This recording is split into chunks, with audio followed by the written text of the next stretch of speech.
Purihin ang Panginoon. Kamusta na kayo, Mountain Movers? Muli, salamat sa Diyos sa oras na ito na mapapakinggan natin ang kanyang banal at makapangyarihang mga aral mula sa kanyang salita sa Biblia. Tunay nga na sa pakikinig at pakikinig ng salita ng Diyos, ang ating pananampalataya ay tumitibay, tumatatag, at ang pananampalatayang ito ay nakapagbibigay ng kaluguran sa ating Diyos na buhay na may gawa ng langit at lupa. Ang sabi doon sa Hebrews chapter 11 verse 6, "For it is impossible to please God without faith." Imposible sa Diyos ang maluwalhati kung wala tayong tunay na pananampalataya. Kaya ang isang taong nagtitiwala, nananampalataya sa buhay na Diyos ay nagbibigay ng kaluguran sa Kanya. At Hebrews 11 verse 1 says, "Faith is now." Now is faith. Ngayon ay pananampalataya. Is the substance of things hoped for and the evidence of things not seen. Ngayon ay pananampalataya. Ang katibayan ng mga bagay na hindi natin nakikita at ang katotohanan ng mga bagay na hinihiling natin mula sa Kanya. So they are all existing. But some things that we need in this life never be seen. Hindi natin siya makita pero nandyan lang siya. Pero kung tayo ay may pananampalataya, lahat ng hindi natin nakikita na inihanda na ng Diyos sa bawat isa sa atin na mga pagpapala at himala ay ating matatanggap at ito ay magkakaroon ng katotohanan, reality sa ating mga buhay. So faith is first.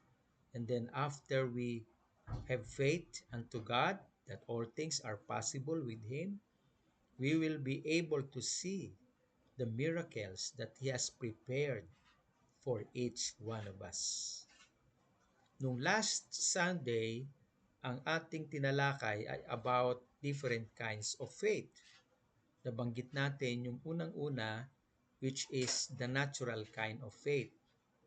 Konting review lang regarding dito sa ating mga pinag-aralan o tinalakay na last Sunday. At ito ay pagpapatuloy natin sa kasalukuyan. Pag sinabing natural kind of faith, ito ay naturalesa sa isang tao. Na kapag bumili ang isang tao ng sardinas sa tindahan, hindi siya manghihiram ng abrilata para yung binili niyang sardinas na nasa loob ng lata ay makita niya kung talagang sardinas nga ang laman nito. Babayaran niya sa cashier yung sardinas, bagamat hindi pa niya alam kung tunay ngang sardinas ang laman ng lata na kanyang daladala. So ito ay natural kind of faith. O di kaya naman, papunta ng palengke ng Pasig, wala pa sa palengke ng Pasig, pagkasakay pa lang sa kanto ng Mabini, ay nagbayad na sa jeep. Bagamat hindi pa nakakarating sa palengke ng Pasig. Bakit? Naturalesa sa isang tao na bagamat hindi pa siya nakakarating sa kanyang pupuntahan, ay nagbabayad siya agad ng kanyang pamasahe sapagkat alam niya na kapag siya ay umupo sa upuan sa loob ng jeep, makakarating siya sa kanyang pupuntahan doon sa palengke ng Pasig. Ito ay natural kind of faith. O di kaya, naghulog ka ng sulat, na yung sulat ay pupunta sa probinsya ng Bicol, pero nagbayad ka na sa post office at alam mo na once na inihulog mo ito sa mailbox, ay makakarating ang sulat mong ito doon sa kinauukulan papunta ng Bicol. Bagamat hindi mo nakikita kung paano dinadala, pero alam mong makakarating at mababasa nung kinauukulan ng pinagsulatan mo. So these are all examples of natural kind of faith. When we say natural kind of faith, ito ay naturalesa o natural sa isang tao. sa isang tao. Yung pangalawang klase ng pananampalataya ay intellectual kind of faith na kilala ng tao ang Diyos sa pamamagitan ng kanyang isip. Alam niya na may Diyos, alam niya na buhay ang Diyos, pero hindi siya nabubuhay na malapit sa Diyos.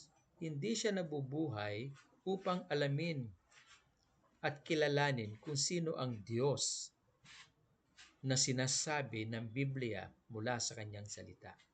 O wala siyang malalim na ugnayan sa kanya. Kilala lang niya ang Diyos kung ano ang kanyang natutunan at ito yung kanyang nasa isipan. Pero hindi mo makikita ang pagbabago sa kanyang buhay. This kind of faith, number 2, is intellectual kind of faith.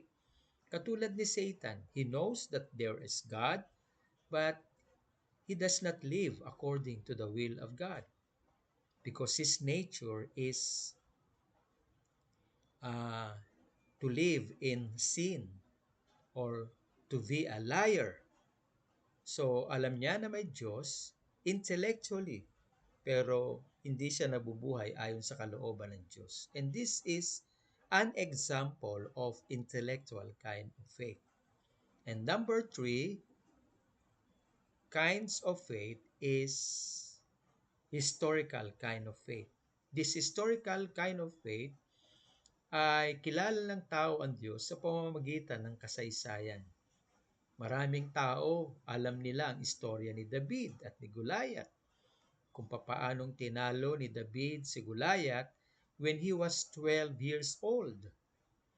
Kilala nila si Jesus, alam nila ang istorya ni Jesus na si Jesus ay Diyos na nagkatawang tao na bayubay sa krus ng Kalbaryo at namatay sa ating lahat para tayo ay mapatawad sa ating kasalanan at magkaroon ng buhay na walang hanggan. So these are all about history, but there is no relationship involved, being God is the Father and we as His beloved children. Walang intimate relationship, walang ugnayan na malalim sa Diyos at walang tunay na pagsuko ng buhay upang sundin ang kalooban ng Diyos sa kanyang buhay araw-araw. This is just history. This is just a story about the Bible.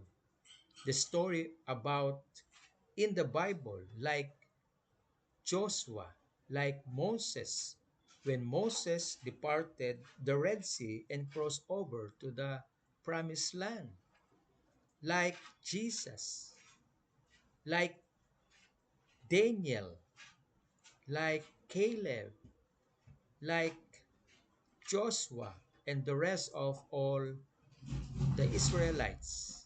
So these are all about history, but there is no relationship at all. So ano ba talaga ang pananampalatayang kinalulugdan ng Diyos? Yung pananampalatayang all out o yung tinatawag nating enduring kind of faith. When we talked about enduring kind of faith, ito yung faith na anuman ang maranasan mo sa buhay mo, ay sinasabi mo sa sarili mo na makakayanan ko to sapagkat alam ko na ang Diyos ay kasama ko at hindi niya ako pababayaan. So, nakakaranas man ako sa ngayon ng problema, pagsubok, o hamon sa buhay na ito, ako ay magtatagumpay sapagkat pangako ng Diyos sa aking buhay na hindi niya ako iiwan ni papabayaan man. Ako ay magtatagumpay. Malakas ako sapagkat kasama ko siya. Bagamat ako ay may pinagdadaan ng pagsubok sa buhay na ito ay temporary lang at hindi mananatili sa aking buhay. Sapagkat kasama ko siya at meron siyang dakilang bagay na nakalaan sa akin. Once na ito ay aking mapagtagumpayan sa tulong niya sa aking buhay. And this kind of faith is what we call enduring kind of faith. or faith that endures. Anumang pagsubok, anumang problema, anumang hamon sa buhay, ay alam niya na temporary lang ang lahat ng ito at pinahihintulutan lang ng Diyos sa kanyang buhay upang lubos siyang magtiwala sa Diyos na hindi siya iniiwan ni pinapabayaan man. So kapag sinabi nating enduring kind of faith or faith that endures, nananatiling matatag, matibay ang kanyang ugnayan sa Diyos sapagkat alam niya na para sa kanyang sarili ay wala siyang kakayanan na magtagumpay. Na para sa kanyang sarili ay wala siyang lakas upang magtagumpay. Ngunit dahil kasama niya ang Diyos, magtatagumpay siya anumang hamon sa buhay na ito na kanyang pinagdadaanan. Sapagkat alam niya na ang Diyos ay kasama niya at hindi siya pababayaan ng Diyos. At itong hamon sa buhay na ito ay pinahintulot lang ng Diyos sa kanyang buhay sapagkat ito ay nagpapatunay na mabuti ang Diyos. Hindi siya pababayaan ng Diyos. Ito ay makapagbibigay ng katatagan sa kanyang pananampalataya. May matututunan siyang aral na sa mga sandaling ito na kanyang pinagdaanan, nakayanan niya ito sapagkat tinulungan siya ng Diyos. In every circumstance, in every challenge, in every need, in every problem, there is wisdom behind. What kind of wisdom? That God is with me and He will make me successful because of His strength upon my life. And that is what we call enduring kind of faith. Faith that endures, not easily giving up or giving in, not easily being dismayed or swayed, but strong, established, trustful unto the Lord, na ang lahat ng ito ay makakayanan ko sapagkat nandyan siya para sa akin. This is really an enduring kind of faith. Katulad ni Abraham. Just imagine, nagkaroon siya ng anak when he was 100 years old. He waited for long period of time. Kinukutya siya ng kanyang mga kaibigan.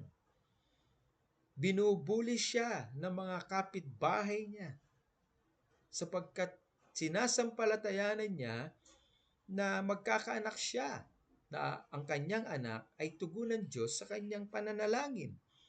Ngunit nagdaan ang maraming taon ay wala pa rin silang anak ni Sarah sapagkat si Sarah ay baog at siya ay matanda na at wala na siyang kakayanang magkaanak pa. And yet, he did not waver.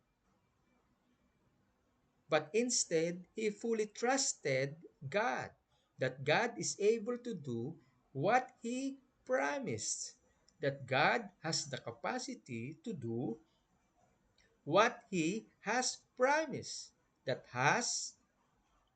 God has the capacity to bring the dead back to life, that God has the power to do great things out of nothing. Sinampalatayanan niya ang Diyos, na ang Diyos ay may kapangyarihang lumikha ng dakilang bagay mula sa wala. Na ang Diyos ay may kakayanan magbigay ng buhay mula sa kamatayan. He did not waver. He did not sway. He did not turn his back from God, but instead, he trusted God fully in his heart, that God is able to do what He promised. Kaya yung faith ni Abraham was not an ordinary faith. Yung faith ni Abraham was not an intellectual kind of faith. Yung faith ni Abraham was not historical kind of faith. Yung faith ni Abraham was not natural kind of faith, but enduring kind of faith. Sapagkat nanatili siyang nagtitiwala sa Diyos despite of negative things that he encountered in his life. He did not waver. He did not sway back or turn his back from God, but instead, he established himself that God is able to do what he promised. Kaya, one morning, may umiiyak sa kanyang tent. Uha! Uha! Uha!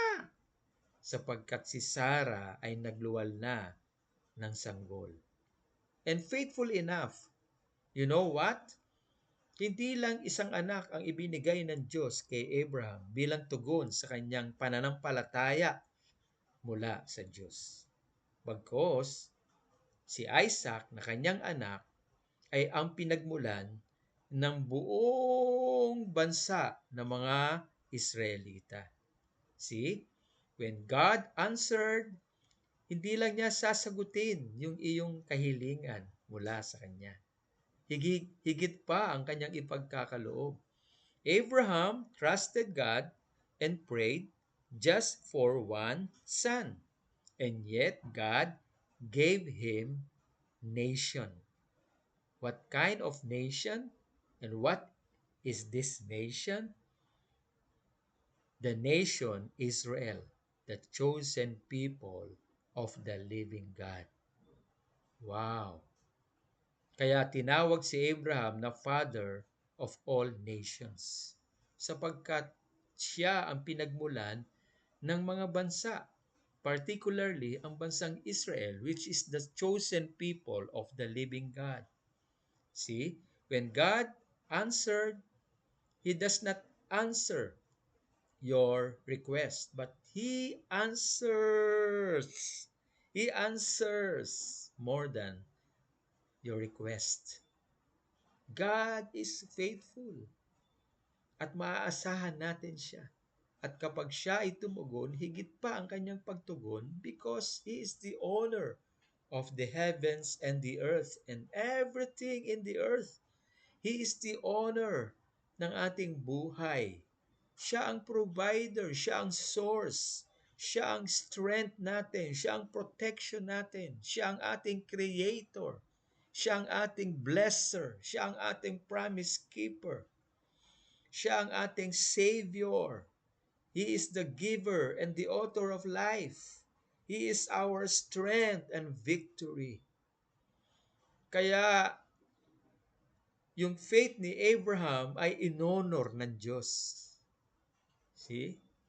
Kaya kapag ang faith natin ay matibay, matatag, hindi bumibigay sa problema, hindi agad-agad tumatalikod at nagtatampo sa Diyos, na kapag hindi nasumpungan yung kanyang gusto, yung kanyang kailangan, o hindi niya natatanggap pa yung kanyang kahilingan mula sa Diyos, ay lumalayo na sa Diyos. No, Abraham did not do it. Instead, he established himself by the word of God. He believed that God is able to do what he promised. He was fully persuaded that the one who made a promise is faithful forever. Kayo ba ay nananampalataya na walang imposible sa Diyos? Kayo ba ay nananampalataya na anuman ang inyong maranasan sa inyong mga buhay, hindi kayo iniiwan ng Diyos? Sa halip, pinahihintulutan lang niya na dumaan ang inyong buhay sa pagsubok, sa pangangailangan, sa anumang hamon ng buhay, upang makita ninyo kung papaano siya tumutulong sa inyo. kung papaano niya kayo sinasamahan, kung papaano niya gusto na kayo ay magtagumpay sa buhay na ito at maging patotoo na kayo ay pinagpala ng Diyos at pinagtagumpay. Madali lang namang lutasin ng Diyos ang mga problema natin sa buhay na ito. Pero bakit hindi niya ginagawa? Sapagkat alam ng Diyos na sa pamamagitan ng mga problemang ito, mas lalo tayong magtitiwala sa Kanya. Mas lalo nating sasabihin sa sarili natin, mapagtatagumpayan ko to sapagkat alam ko na kasama ko ang Diyos. At ako ay hindi niya pababayaan, sa halip ay kanyang tutulungan. Kaya tiyak ang aking katagumpayan.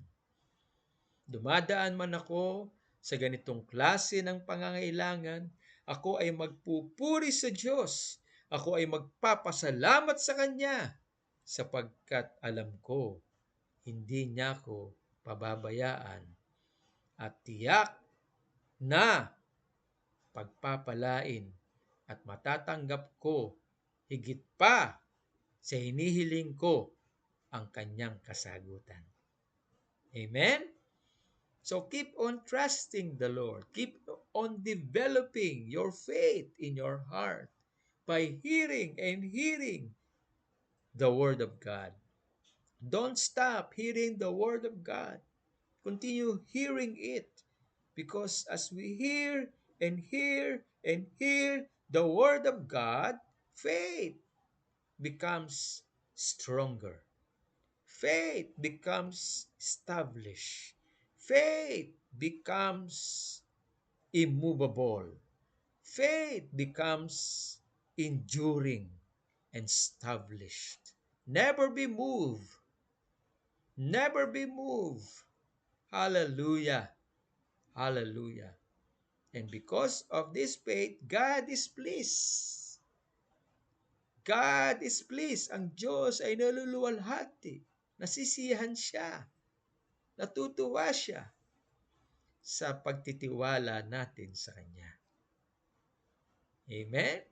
Kaya itong klase ng pananampalatayang ito ang dapat na ma-establish sa ating mga buhay. Enduring kind of faith. May blessing o wala, may sagot ang Diyos o wala, we still praise God. We still trust God. We still give thanks to God. We still give honor to God.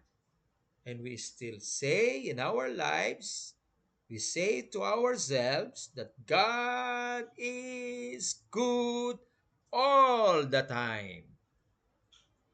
And all the time, God is good. Amen? Totoo na hindi natin kaya sa ating mga sarili. Pero kakayanin natin at tayo magtatagumpay dahil alam natin na kasama natin siya at hindi niya tayo pinababayaan. Amen? Praise God for this wonderful truth that God is able to do miracles more than what we have asked from Him. God is able. God is willing to bless us. God is able to help us. He will turn the table for our own favor. Praise God. Hallelujah. So keep on trusting the Lord. Keep on trusting Him. Keep on establishing yourself by the Word of God. God is good. And He promised that He will do miracles for our lives, in our lives, through our lives. Kasi gusto niyang maging buhay na patotoo ang ating mga buhay, na ang Diyos ay buhay. Gusto niya na maipatotoo natin sa lahat, sa mga kaibigan natin, kapitbahay natin, mga mahal natin sa buhay, na dumaan man tayo sa pagsubok, nagtagumpay tayo, at natamo natin ang kasagutan sa ating pananalangin sapagkat ang Diyos ay buhay. Sapagkat ang Diyos ay matapat. Sapagkat ang Diyos ay sumasagot ng mga pananalangin ng kanyang mga tunay na anak. Kaya mountain movers, keep on serving the Lord, keep on trusting Him, and keep on hearing the Word of God every day. God bless you, mga kapatid. At tayo manalangin. Amang Diyos na makapangyarihan sa lahat, salamat po sapagkat patuloy niyo po kaming tinuturoang magtiwala sa inyo. At ang pagtitiwalang ito, O Diyos, ay maging matatag sa aming mga buhay, na anuman ang aming mga pinagdadaanang pagsubok, problema, o hamon sa buhay, ay lagi lamang kami magtiwala sa inyo. At tiyak na makakayanan namin ang lahat sapagkat alam namin na nandyan ka para sa amin. At lahat ng bagay na ito na aming pinagdadaanan ay temporary lang sapagkat may mas mabuti kang plano sa amin na kami ay mabuhay na nasa ilalim ng inyong katalinuhan at mga pagpapala. Salamat po sa aking mga kapatid, sa mountain movers, O God. Lubos niyo po silang palakasin at pagpalain. Idantayin niyo mapagpala niyong kamay sa bawat isa sa kanila. At pagkaisa niyo ang aming mga puso na pinapasalamatan ka sa lahat ng bagay na iyong ginawa at gagawin pa. Hindi lamang sa aming mga personal na buhay, kundi sa bawat isa po sa amin under the banner of Mountain Movers International Church. We thank you, Father God. Continue to intervene in our lives, O God. And thank you also for all the miracles, signs, and wonders under the power of the Holy Spirit of God in the mighty name of Jesus. Thank you for blessing us today. To you we bring all the glory, praise, and honor. In Jesus' name, this we pray. All mountain movers say Amen. Amen and amen. O mountain movers, mag-offering kayong lahat, ha? Give your offering to the Lord as your thanksgiving, as your worship unto Him. Mga parents, please or kindly give your children an offering para sa ganun lubos ang pagpapala ng ating Panginoon. Bye-bye! See you soon! God bless you all! We love you! God bless!